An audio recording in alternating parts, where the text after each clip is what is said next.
बोलिए सत्यनारायण भगवान की जय। शांताकारं भुजगशयनं पद्मनाभं सुरेशं विश्वाधारं गगनसदृशं मेघवर्णं शुभांगं लक्ष्मीकान्तं कमलनयनं योगिविद्यानगम्यं वन्दे विष्णुभवभयहरं सर्वलोकैकनाथम। श्री सत्यनारायण स्वामी की कथा। सूत जी ने कहा, सुंदर काशीपुरी नगरी में एक अत्यंत निर्धन ब्राह्मण रहता था। वह ब्राह्मण भूख और प्यास से बेचैन होकर पृथ्वी पर घूमता रहता था। ब्राह्मणों से प्रेम करने वाले श्री विष्णु भगवान ने ब्राह्मण को देखकर एक दिन बूढ़े ब्राह्मण का रूप धारण कर निर्धन ब्राह्मण के पास जाकर आदर के साथ पूछा, हे विप्र, तुम नित्य ही दुखी होकर पृथ्वी पर क्यों घूमते हो? हे श्रेष्ठ ब्राह्मण, यह सब मुझसे कहो, मैं सुनना चाहता हूँ। दरिद्र ब्राह्मण ने कहा, मैं निर्धन ब्राह्मण हूँ, भिक्षा के लिए पृथ्वी पर फिरता हूँ। हे भगवान, यदि आप इससे छुटकारा पाने का कोई उपाय जानते हो तो कृपा कर मुझे बताएं। वृद्ध ब्राह्मण का रूप धारण किए श्री विष्णु भगवान ने कहा, हे ब्राह्मण, श्री सत्यनारायण भगवान मनवांछित फल देने वाले हैं, इसलिए तुम उनका पूजन करो। इससे मनुष्य सब दुखों से मुक्त हो जाता है। दरिद्र ब्राह्मण को व्रत का सारा विधान बताकर बूढ़े ब्राह्मण का रूप धारण करने वाले श्री सत्यनारायण भगवान विष्णु अंतर्ध्यान हो गए। जिस व्रत को वृद्ध ब्राह्मण ने बताया है, मैं उसको अवश्य करूँगा। यह निश्चय कर वह दरिद्र ब्राह्मण घर चला गया, परंतु उस रात्रि उस दरिद्र ब्राह्मण को नींद नहीं आई। अगले दिन वह जल्दी उठा और श्री सत्यनारायण भगवान का व्रत करने का निश्चय कर भिक्षा मांगने के लिए चल दिया। उस दिन उसको भिक्षा में बहुत धन मिला, जिससे उसने पूजा का सामान खरीदा और घर आकर अपने बंधु बांधवों के साथ भगवान श्री सत्यनारायण का व्रत किया। इसके करने से वह दरिद्र ब्राह्मण सब दुखों से छूटकर अनेक प्रकार की संपत्तियों से युक्त हो गया। तभी से वह विप्र हर मास व्रत करने लगा। इसी प्रकार सत्यनारायण भगवान के व्रत को जो शास्त्र विधि के अनुसार करेगा, वह सब पापों से छूटकर मोक्ष को प्राप्त होगा। एक समय वह ब्राह्मण धन और ऐश्वर्य के अनुसार बंधु बांधवों के साथ अपने घर पर व्रत कर रहा था। उसी समय एक लकड़ी बेचने वाला बूढ़ा व्यक्ति वहां आया। उसने सिर पर रखा लकड़ियों का गट्ठर बाहर रख दिया और विप्र के मकान में चला गया। प्यास से व्याकुल लकड़हारे ने विप्र को व्रत करते देखा। वह प्यास को भूल गया। उसने विप्र को नमस्कार किया और पूछा, हे विप्र, आप यह किसका पूजन कर रहे हैं? इस व्रत से आपको क्या फल मिलता है? कृपा करके मुझे बताएं। ब्राह्मण ने कहा, सब मनोकामनाओं को पूरा करने वाला यह श्री सत्यनारायण भगवान का व्रत है। इनकी ही कृपा से मेरे यहाँ धन धान्य आदि की वृद्धि हुई है। विप्र से इस व्रत के बारे में जानकर वह लकड़हारा बहुत प्रसन्न हुआ। भगवान का चरणामृत ले और भोजन करने के पश्चात वह अपने घर चला गया। अगले दिन लकड़हारे ने अपने मन में संकल्प किया, आज ग्राम में लकड़ी बेचने से जो धन मिलेगा उसी से भगवान सत्यनारायण का उत्तम व्रत करूंगा। मन में ऐसा विचार कर वह लकड़हारा लकड़ियों का गट्ठर अपने सिर पर रखकर जिस नगर में धनवान लोग रहते थे वहां गया। उस दिन उसे उन लकड़ियों के चौगुने दाम मिले। वह लकड़हारा अति प्रसन्न होकर पके केले, शक्कर, शहद, घी, दुग्ध, दही और गेहूं का चूर्ण इत्यादि श्री सत्यनारायण भगवान के व्रत की सभी सामग्री लेकर अपने घर आ गया। फिर उसने अपने बंधु बांधवों को बुलाकर विधि विधान के साथ भगवान का पूजन व्रत किया। उस व्रत के प्रभाव से वह बूढ़ा लकड़हारा धन पुत्र आदि से युक्त हुआ और संसार के समस्त सुख भोग कर वैकुंठ को चला गया। श्री सूत जी ने कहा, हे श्रेष्ठ मुनियों, अब एक और कथा कहता हूँ। पूर्व काल में उल्कामुख नाम का एक बुद्धिमान राजा था। वह सत्यवक्ता और जितेंद्रिय था। प्रतिदिन देव स्थानों पर जाता, गरीबों को धन देकर उनके कष्ट दूर करता था। उसकी पत्नी सुंदर और सती साध्वी थी। भद्रशीला नदी के तट पर उन दोनों पति पत्नी ने श्री सत्यनारायण भगवान का व्रत किया।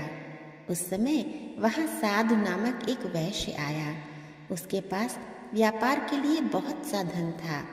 राजा को व्रत करते देख उसने विनय के साथ पूछा, हे राजन, भक्त युक्त चित्त से आप यह क्या कर रहे हैं? मेरी सुनने की इच्छा है, कृपया आप मुझे भी बताइए। महाराज उल्कामुख ने कहा, हे साधु वैश्य, मैं अपने बंधु बांधवों के साथ पुत्रादि की प्राप्ति के लिए महाशक्तिमान सत्यनारायण भगवान का व्रत व पूजन कर रहा हूँ। राजा के वचन सुनकर साधु नामक वैश्य ने आदर से कहा, हे राजन, मुझे भी इसका सब विधि विधान बताइए। मैं भी आपके कथानुसार इस व्रत को करूँगा। मेरे यहाँ भी कोई संतान नहीं है। मुझे विश्वास है कि इससे निश्चय ही मेरे यहाँ भी संतान होगी। राजा से सब विधान सुन व्यापार से निवृत्त हो वह वैश्य खुशी खुशी अपने घर आया। वैश्य ने अपनी पत्नी लीलावती से संतान देने वाले उस व्रत का समाचार सुनाया और प्रण किया कि जब हमारे यहाँ संतान होगी तब मैं इस व्रत को करूँगा। एक दिन उसकी पत्नी लीलावती सांसारिक धर्म में प्रवृत्त होकर गर्भवती हो गई। 10वें महीने लीलावती ने एक सुंदर कन्या को जन्म दिया। कन्या का नाम कलावती रखा गया। इसके बाद लीलावती ने अपने पति को स्मरण दिलाया, आपने भगवान का व्रत करने का संकल्प लिया था, अब आप उसे पूरा कीजिए। साधु वैश्य ने कहा, हे प्रिया, मैं कन्या के विवाह पर इस व्रत को करूँगा। इस प्रकार अपनी पत्नी को आश्वासन दे वह व्यापार करने चला गया। काफी दिनों पश्चात वह लौटा तो उसने नगर में सखियों के साथ अपनी पुत्री को खेलते देखा। वैश्य ने तत्काल एक दूत को बुलाकर कहा, मेरी पुत्री के लिए कोई सुयोग्य वर की तलाश करो। साधु वैश्य की आज्ञा पाकर दूत कंचन नगर पहुंचा और लड़की के लिए एक सुयोग्य वाणिक पुत्र ले आया। वाणिक पुत्र को देखकर साधु नामक वैश्य ने अपने बंधु बांधवों सहित प्रसन्न चित्त होकर अपनी पुत्री कलावती का विवाह उसके साथ कर दिया। वैश्य विवाह के समय भी सत्यनारायण भगवान का व्रत करना भूल गया। इस पर श्री सत्यनारायण भगवान क्रोधित हो गए। उन्होंने वैश्य को श्राप दिया, तुम्हें दारुण दुख प्राप्त होगा। अपने कार्य में कुशल साधु नामक वैश्य अपने जामाता सहित नावों को लेकर व्यापार करने के लिए समुद्र के समीप स्थित रत्नासारपुर नगर में गया। दोनों ससुर जमाई चंद्रकेतु राजा के नगर में व्यापार करने लगे। एक दिन भगवान सत्यनारायण की माया से प्रेरित एक चोर राजा का धन चुरा कर भागा जा रहा था। राजा के दूतों को अपने पीछे आते देखकर चोर ने घबरा कर राजा के धन को उसी नाव में चुपचाप रख दिया जहाँ वे ससुर जमाई ठहरे थे। ऐसा करने के बाद वह भाग गया। जब दूतों ने उस साधु वैश्य के पास राजा के धन को देखा तो ससुर जामाता दोनों को बांधकर ले गए और राजा के समीप जाकर बोले, हम ये दो चोर पकड़ कर लाए हैं, कृपया बताएं कि इन्हें क्या सजा दी जाए। राजा ने बिना उन दोनों की बात सुने ही उन्हें कारागार में डालने की आज्ञा दी। इस प्रकार राजा की आज्ञा से उनको कठिन कारावास में डाल दिया गया। सत्यनारायण भगवान के श्राप के कारण साधु वैश्य की पत्नी लीलावती व पुत्री कलावती भी घर पर बहुत दुखी हुई। उनके घरों में रखा धन चोर ले गए। एक दिन शारीरिक व मानसिक पीड़ा से, भूख प्यास से अति दुखित होकर भोजन की चिंता में कलावती एक ब्राह्मण के घर गई। उसने ब्राह्मण को श्री सत्यनारायण भगवान का व्रत करते देखा। कलावती ने कथा सुनी तथा प्रसाद ग्रहण कर रात को वह घर आई। माता ने कलावती से पूछा, हे पुत्री, तू अब तक कहाँ रही? वह तेरे मन में क्या है? कलावती बोली, हे माता, मैंने एक ब्राह्मण के घर श्री सत्यनारायण भगवान का व्रत होते देखा है। कलावती के वचन सुनकर लीलावती ने सत्यनारायण भगवान के पूजन की तैयारी कर ली। लीलावती ने परिवार और बंधुओं सहित श्री सत्यनारायण भगवान का पूजन व व्रत किया और वर मांगा, मेरे पति और दामाद शीघ्र ही घर वापस लौट आए। साथ ही भगवान से प्रार्थना की, हम सबका अपराध क्षमा करो। सत्यनारायण भगवान इस व्रत से संतुष्ट हो गए।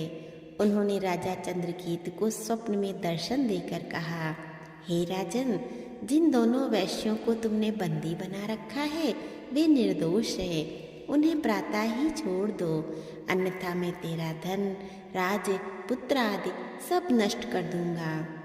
राजा से ऐसे वचन कहकर भगवान अंतर ध्यान हो गए।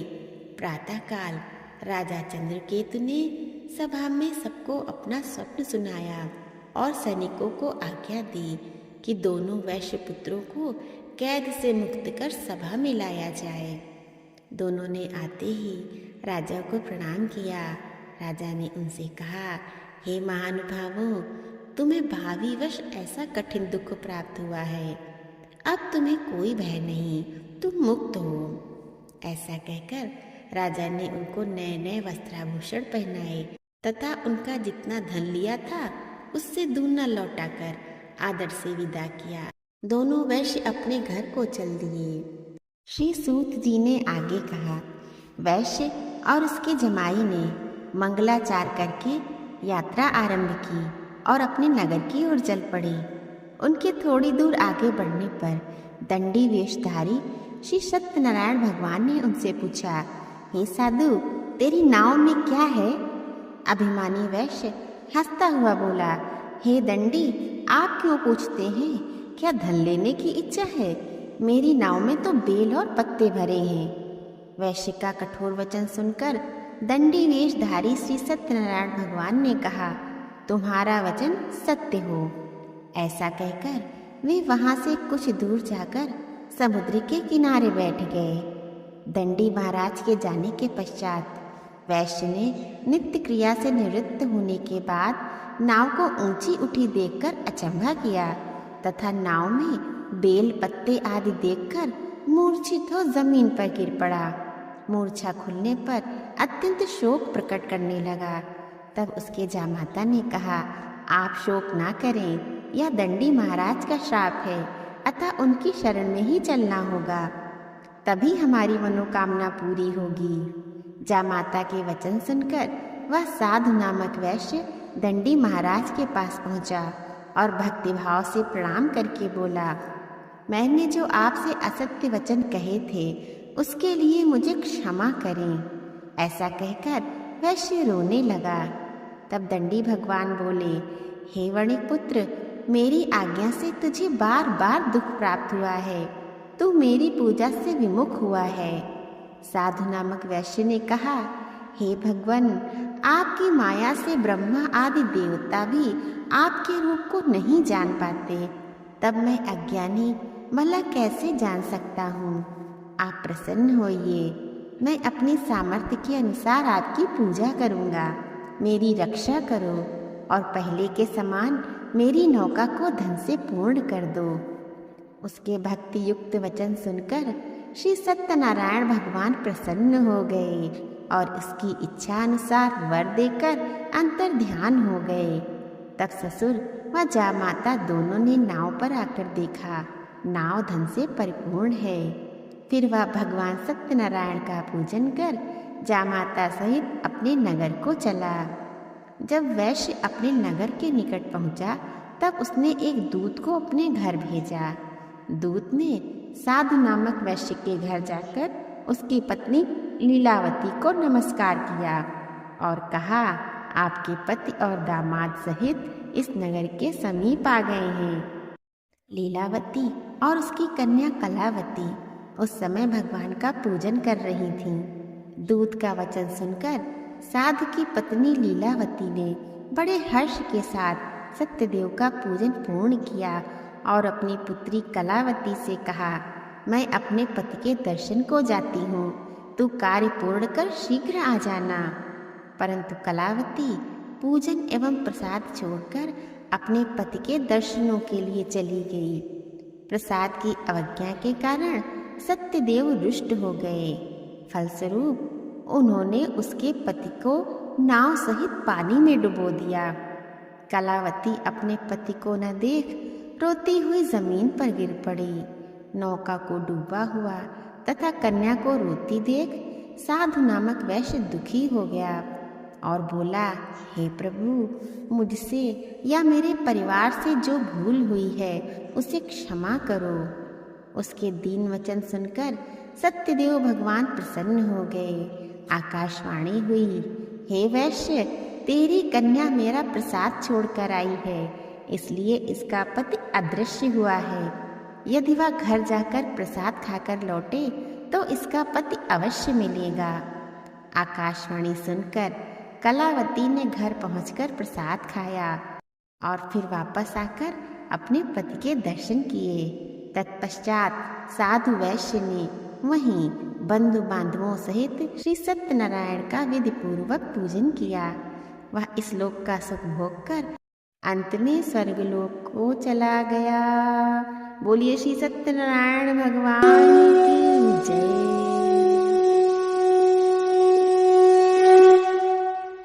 श्री सूत जी ने आगे कहा, हे ऋषियों, मैं एक और भी कथा कहता हूँ, उसे भी सुनो। प्रजापालन में लीन तुंगध्वज नाम का एक राजा था। उसने भगवान सत्यनारायण का प्रसाद त्याग कर बहुत दुख पाया। एक समय राजा वन में वन्य पशुओं को मारकर बड़ के वृक्ष के नीचे आया। वहां उसने ग्वालों को भक्ति भाव से बंधु बांधवों सहित श्री सत्यनारायण का पूजन करते देखा। परंतु राजा देख कर भी अभिमानवश ना तो वहां गया और ना ही सत्यदेव भगवान को नमस्कार ही किया। जब ग्वालों ने भगवान का प्रसाद उनके सामने रखा तो वह प्रसाद त्याग कर अपने नगर को चला गया। नगर में पहुंचकर उसने देखा कि उसका सब कुछ नष्ट हो गया है। राजा समझ गया यह सब भगवान सत्यदेव ने ही किया है। तब वह उसी स्थान पर वापस आया और ग्वालों के समीप गया। विधि पूर्वक पूजन कर प्रसाद खाया तो सत्यनारायण की कृपा से सब कुछ पहले जैसा ही हो गया और दीर्घ काल तक वह राजा सुख भोग कर मरने पर स्वर्गलोक को चला गया। जो मनुष्य इस परम दुर्लभ व्रत को करेगा, श्री सत्यनारायण भगवान की कथा सुनेगा, उसे धन धान्य की प्राप्ति होगी। जिन्होंने पहले इस व्रत को किया, अब उनके दूसरे जन्म की कथा भी सुनिए। शतानंद नामक ब्राह्मण ने सुदामा के रूप में जन्म लेकर श्री कृष्ण की भक्ति कर मोक्ष प्राप्त किया। उल्कामुख नाम के महाराज राजा दशरथ बने और श्री रंगनाथ का पूजन कर वैकुंठ को प्राप्त हुए। साधु नामक वैश्य ने धर्मात्मा व सत्य प्रतिज्ञ राजा मोरध्वज बनकर अपनी देह को आरे से चीरकर दान करके मोक्ष को प्राप्त किया। महाराजा तुंगध्वज स्वयंभू मन हुए।